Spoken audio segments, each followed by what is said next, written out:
Don't talk to me about plus. Look, one thing I know about money. You know what? You should listen to your wife, man. She's boy, right. anybody You are turn an on you. asshole, man. Only one person I knew wouldn't turn on me, and they're granny.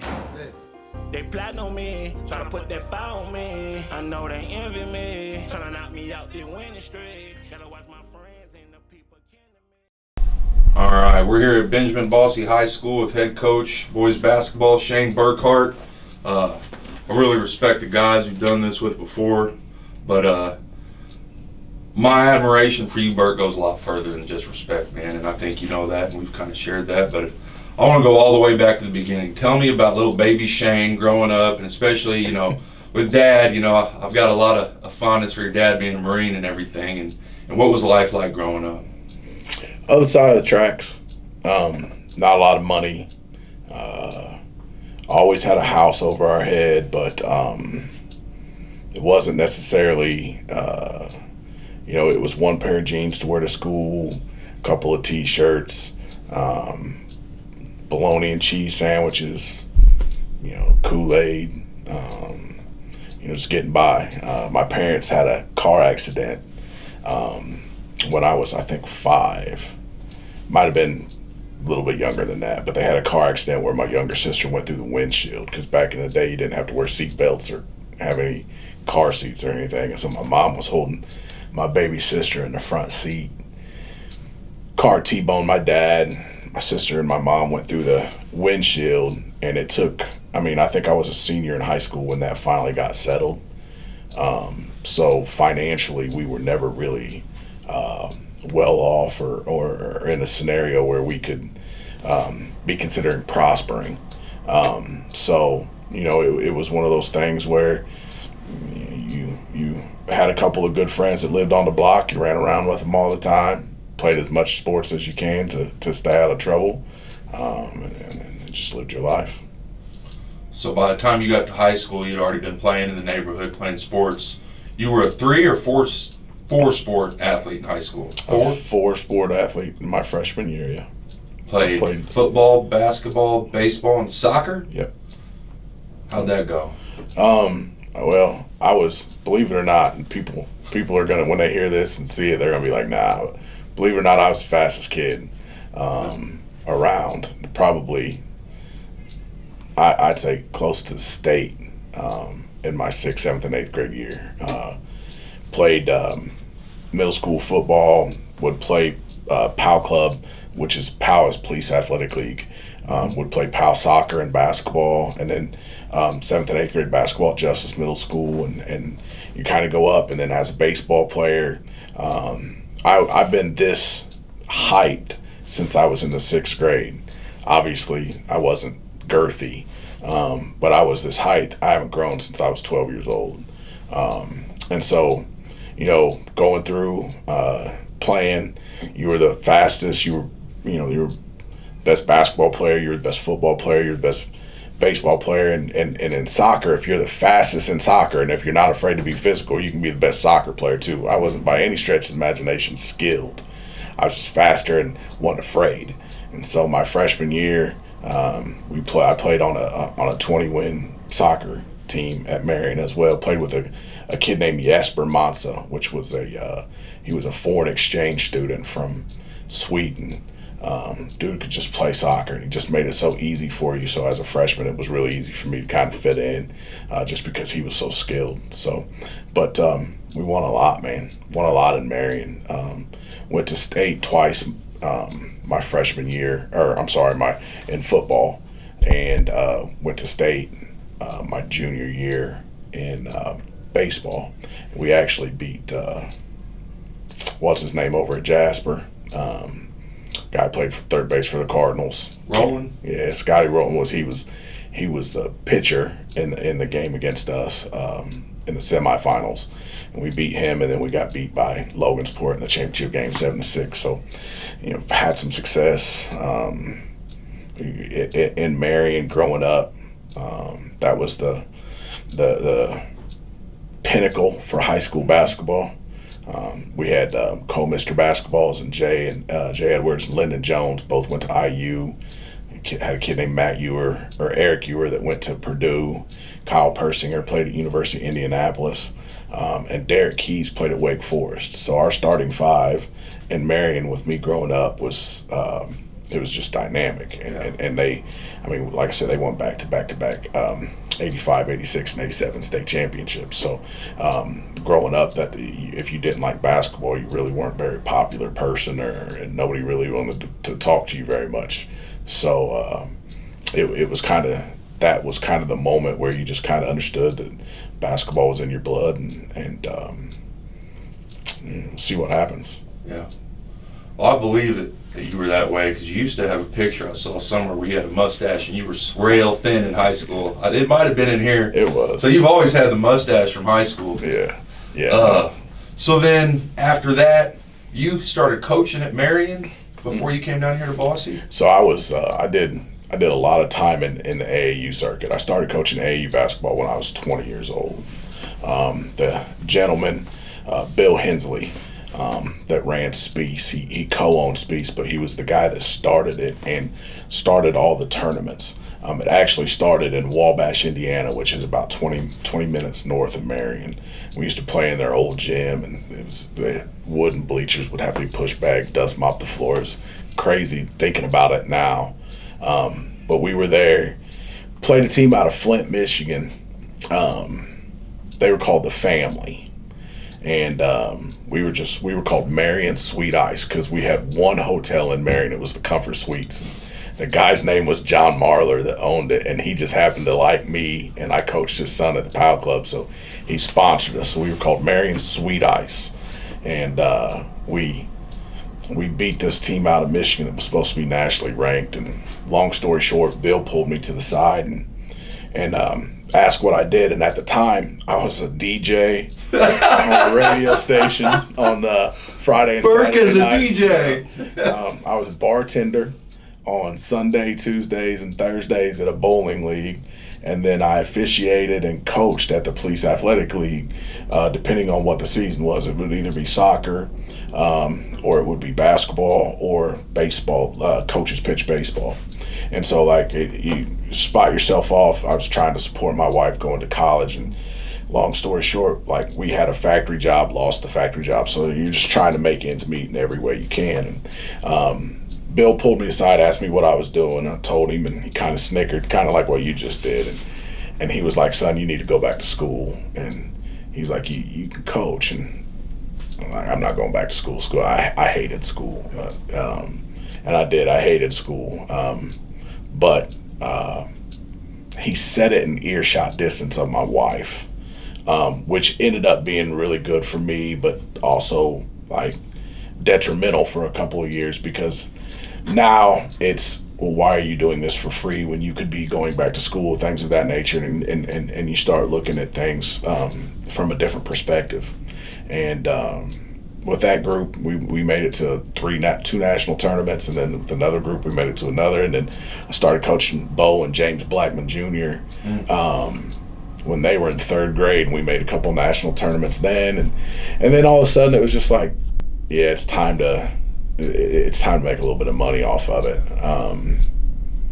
Started at Oak Hill, actually, which is Oak Hill is in Grant County. It's a junior senior high school. It was 2A. I think it's 3A now. But started off there as a 7th grade coach. Coached 1 year at the 7th grade. They moved me up to the freshman level. Coached 2 years at the freshman level at Oak Hill. But the second year at Oak Hill, I started coaching freshman baseball at Marion. We got a new athletic director, and he happened to be a guy that he actually offered me a basketball scholarship to Bartlesville Wesleyan, which is now Oklahoma Wesleyan. His name was Rocky Kent, pretty big at Marion College, which is now Indiana Wesleyan. And so he had offered me a scholarship. He'd actually made some things to where Stacy could get into Bartlesville Wesleyan as well, and we ended up getting married and pregnant for Bo, and we couldn't go out there. So he got the athletic director job at Marion, hired me on as the freshman baseball coach, and then in the transition of that, Mo Smedley, who was the head basketball coach at Marion, coached Zach Randolph and a couple of the guys. He kind of fell out after they won the state championship, kind of made a few business decisions, if you will, that weren't the greatest around the town of Marion, and they ended up he ended up resigning, and they ended up hiring Joe Luce, and Joe hired me as the freshman coach. We went 19-0 my first year, and then he moved me up to the JV level, and in the 3 years that I coached JV basketball, we lost 3 games. Yeah. So then you came down. Well, before we get to coming down here to Evansville, one of my favorite stories that I've shared with you was Bobby Pittman. And that's just how small the world can be. Mm-hmm. I'm down there. I moved from Evansville down to Grapevine, Texas. And as a junior, in comes this sophomore, Bobby Pittman. And I remember talking to you about the kid could just flat out shoot. Yeah. He could just flat out shoot. And I mentioned that name, and you had the biggest grin on your face waiting for me to get done talking about how frustrated I was with this. The ball never came out of Bobby's hands as a sophomore, and the chemistry went out the window, and you said, Kyle, you know who drove him down to Grapevine, Texas? Shane Burkhart. Yeah. And he actually he was under Mo Smedley at Marion, and Mo didn't really do him a lot of justice as a freshman, and him and his mom decided that he was just going to go visit his dad. Yeah. And we were going to a national tournament in Dallas, and so I told his mom, I said, well, he can ride with us. Yeah. We'll bring him back. He can just stay down there with his dad, and we'll bring him back. And he went down there, and I think just the lifestyle of his dad and the scenario of Grapevine, Texas. Good man. His dad was in the medical community. He was always in there in the scrubs. And Grapevine was a hell of a lot different than Marion. Oh yeah. Oh yeah. You know, so I was trailer park adjacent to Grapevine, and it was a different world. Yeah. So I think he got down there and just kind of he was enamored with it, and so I can remember. Yeah, he said he was like, Burke, I'm not gonna go back, and I said, whoa, that wasn't what your mom and I discussed. Yeah, I got an obligation to your mom, Bobby. So I was like, you gotta call her, and then she's got to tell me, and then once she tells me, we're good. Yeah. And within 24 hours, she had told me that it was fine for him to stay down there for a little longer, but I still don't think that she thought he was gonna stay down there and play. Yeah. He stayed a whole year. Yeah, and. So he ended up getting a tattoo. Yep. And when he came back to Marion, it was on his shoulder. Yeah, when he came back to Marion, that was a big issue with the guy there. And Bobby was one of 4 kids with a single mom, 3 girls. Yep. And like just needed. He just needed to be around a male, and he needed to be in the gym as much as possible, and he ate it up. And he and I, we clicked from day one. He had the best form of anybody I played with. I mean, his elbow was straight under it. Mm-hmm. Going into his sophomore year, he was hitting volleyball line with ease in pickup games. Yeah, so we had a kid named Kevin Cates, a kid named Travis Owsley that played with Bob. Kevin ended up being 7 foot, went to Ball State, ended up not being able to play. He was one of the very few guys that actually caught the heart arrhythmia, and now he's $1 million farmer. Really? Yeah, he's an amazing young man. Travis went to West Point, and he played 4 years at West Point, and then he was a helicopter pilot, and just another tremendous young man.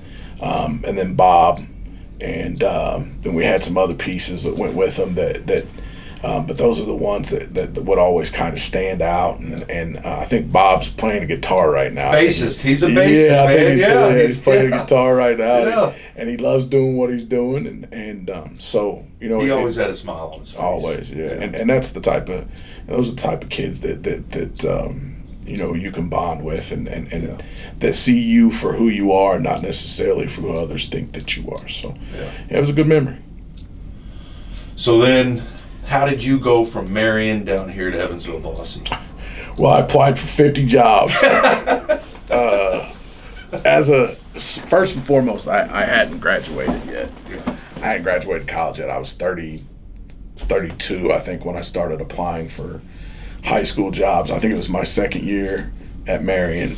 And I started applying, and everybody was like, you gotta have your degree. Gotta have your degree. Gotta have your degree.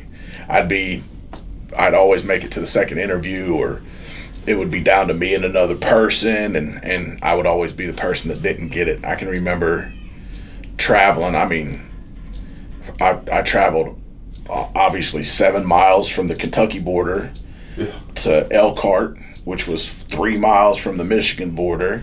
And I mean, job after job, Florida, California. I just wanted to coach basketball. Yeah. And, you know, it slowly just become glowing that I had to get my degree. So a lot of people don't realize I flunked out of college 3 times. Join the club, man. Yeah. It just wasn't for me. And honestly, the only reason why I'm a teacher today is because I had a Dr. Buck. She was she was a handful at Ball State, and she basically, I could not pass my licensing exam to be a teacher. Yeah. And so at Ball State, your first 2 years are when you take all the other classes, and then year 3 and 4 is when you take the pedagogy classes for teaching. And but you gotta pass the Praxis 1 and the Praxis 2 back in the day. You had to pass them both in your first 2 years. Well, the Praxis 1 and Praxis 2 are just basic. It's basic, your SAT, it's reading and math. And so I got through the math part the first time. Yeah. Couldn't pass the reading part. Yeah. 5 times. That surprises me, Burke, because when I coached for you at the end of the bench, you'd come down there and you'd ask me, what's the score? And I'd tell you the score, and you'd yell at me, I need to know how much we're up or down. Yeah, that's getting to this next thing. I was in year 3 at Ball State, and I hadn't passed my exams, and Dr. Buck said, I'll give you another chance to pass your exam. And I'll let you enroll for these level 3 and level 4 classes. She was like, but you got to go see a psychologist. Yeah. And I was like, okay, sure, I'll go see a psychologist. And I went down to the Bursar's office and scheduled for my classes and went about my time. And September come around, and you know, those drop dates in college are extremely crucial. And I had like 2 days left, I think, and she asked me to come to her office. I did, and she was like, hey, you're going to have to withdraw from all these classes. You didn't go to the psychologist. And I was like, no. And so anyways, of course, she got her way, and I called my wife, and I was like, hey, I got to go see a psychologist, and I got to do this testing. And we got in, I think we got in the next week, so she let me stay in the classes because I proved to her that we were getting in. And sitting here taking these tests, and if it's like me and you right now, Kyle, and if you would imagine nicely being behind you, right? Yeah. So me and the psychologist are going at it, and he's doing all these tests. And he flips his head around. He looks at my wife, and he says, I have no idea how this kid got through high school. Yeah.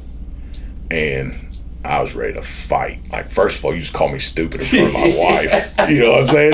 And you insulted me. You know what I'm saying? Like, at this point in time, I don't even want to talk to your ass anymore.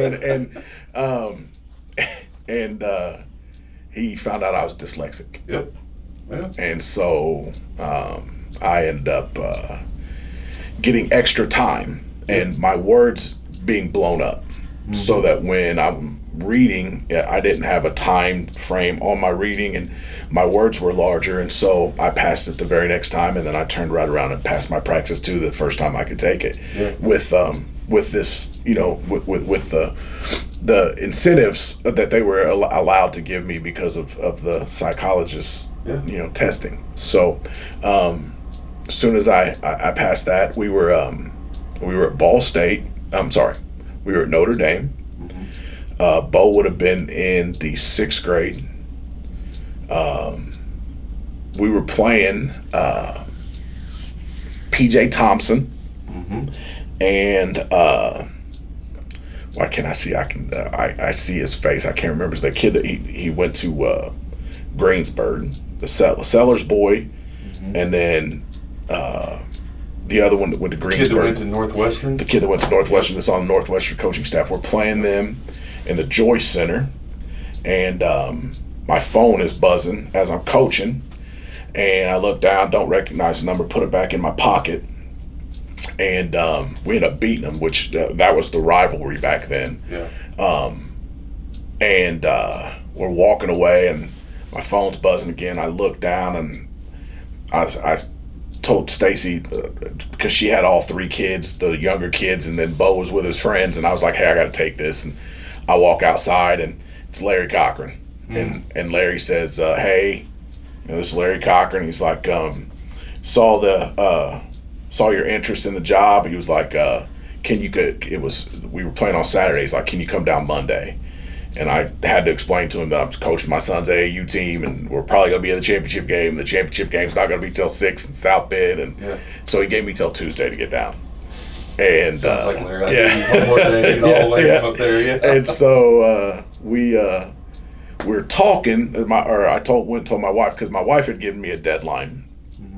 And basically that deadline was, if you're not coaching high school basketball by the time you're 35 years old, then you gotta get back in the business field because the family's suffering too much. And so Larry asked for us to come down. We drove back to Marion. We lost in the championship game. We drove back to Marion. We dropped the kids off at my mom and dad's house. Drive to the house. I grab the stuff to interview, grab all my stuff to interview, and we start to head down. But before that, one of the kids that I was coaching in AAU with Bo, his name's Grant Nelson. He was the nephew of Dr. Bertram.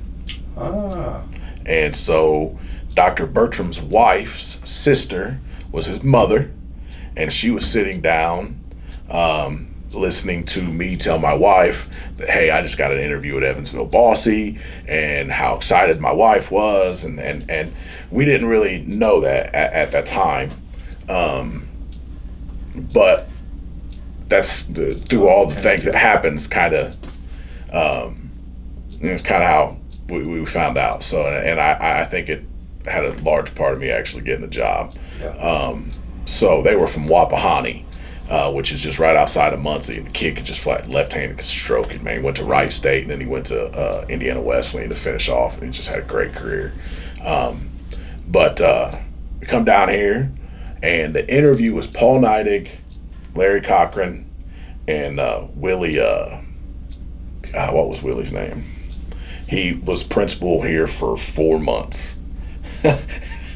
This was before Miss Huff? Yeah, before his name, William Roberts. They call him Little Willie. Yeah, Little Willie Roberts. And so we're in the principal's meeting room, and we're going through, and I try to always be as prepared as possible. And I have a booklet, and the booklet is like my life. It's like my basketball life's Bible. Yeah. It's how you operate. It's everything. Yep, everything we want, everything we need, and it just kind of. Sorry, I know this is like really unprofessional, but I know I have one here. I was going to show it to you. I stole a Darren lineups you made for him. So there you go. Yeah. So I know how it goes. And so like you go in and you give everything to them, and when you sit in an interview, if you are afraid of talking to people, you're almost done before it starts. Like you've got to be comfortable in your own skin to tell your story. Yeah. And so pass everything out. Mr. Cochran starts, basketball question, boom. Mr. Neidig, basketball question. Mr. Roberts, educational question. Basketball question, education question. Basketball question, race question. Basketball question, race question. Basketball, race. And like it's the same. He asked the same question like 4 or 5 times, and it was basically like if player A is white and player B is black, like how are you going to handle that? And where I come from, you don't notice stuff like that. Like my best friend was Little John Williams. Miss Rose was the person that taught me that you take your shoes off and you don't get in the refrigerators. You know, you can ask, and you're probably gonna get a little cup of Kool-Aid, but you ain't getting that damn 2 liter of Pepsi. You know what I mean? Because that's like gold, and Miss Rose didn't play. You know, and so like I didn't really understand his line of questioning because it kept coming back to something that didn't even register with me as a person. And so I don't know, it probably went about 6 or 7 rotations, and you could see Mr. Cochran's face just red, and you know, Paul was just kind of sitting there being Paul, and it gets to Mr. Roberts again, and he asked the same question, and basically I looked at him and I was like, you know, I really don't know how to answer that question any more than what I've done the last 5 answers. I said, the reality is I don't know, maybe you see color, but like I don't see color in the ways that you're asking, you know, like how I'm going to handle things. Like it's never been prevalent in my life, and they ended the interview. So you think you're done? Done. I have an amazing wife that knows how to she knows how to do the right thing at the right time for me. Like she screws up, we all screw up, but like for me, we've been together married for almost 31 years and together for 36 years now. So like we know each other like the back of our hand, but back then that would have been 15. So we'd have been 15 years into our marriage, but almost 20 years into our relationship. And she knows I'm a hothead. She knows that I'm not going to take any shit off of anybody at any time. And then she also knows when to leave me alone. And we are downtown at the hotel that got blew up last year. You know what I'm talking about? I sure do. And I knock on the door, and she opens the door, and let's just say she was ready to celebrate. And I said, time to go. And she's like, what? And so I'm telling her everything that went on, and in the meantime, we're packing up, and we get on the road. And back then, 69 wasn't there, so it was either 41 or you had to come in 65 to 64. Well, we came in 65 to 64 on the way down, not knowing 41 was an option. And so we hopped on 41 to go home, and we got to Princeton. I remember this. I remember this like the back of my hand, man. We got to Princeton, and Rocky Kent calls me, the athletic director at Marion, and he goes, "Son, how do you think it went?" And I said, "Coach, there's no way in hell I'm getting this job. Looks like I'm coming back." And he kind of snickers, and he says, "Well," and I told him about it, and he said, "Well, you're wrong." And I said, "Excuse me?" And he said, "They've already called, and job is yours." And so it took 30 minutes. They were interviewing somebody after me, and it was just one of those scenarios where, like I said, I just, there was no way I was getting this job. I just didn't feel like I was getting a job. I actually met Jordan Bailey's dad, Joe, and I met Coach Copeland the night before. Because we got in town, and like I said, we were downtown, but I wanted to drive through. I kind of wanted to see the landscape of everything, and you fall in love with the beauty of Bosse High School the minute that you see it. It's immaculate. The brick buildings, the way that you can see it, it's been kept up, and so we drove around. Well, that back in the day, that was MBC, Memorial Baptist Church, AAU. So the girls are walking out of practice. Here comes Joe. Here comes Garland. Stacy and I are walking up, and I'm like, "Hey, you know, I got an interview tomorrow. I just kind of want to see the gym a little bit." And so he let me in and see the gym real quick. So that's, and it's crazy because every year I will text or call Larry, and I will just tell him thank you. And he's like, for a while, Larry's not an emotional guy. He's not an emotional guy. He doesn't like when you prick his flat feathers and make him emotional either. But I can remember like the second or third year, he was like, "Why do you always say thank you?" And I'm like, "You changed my life." Like, you have no idea the amount of courage it took to hire a guy that had 0 teaching experience, had 0 high school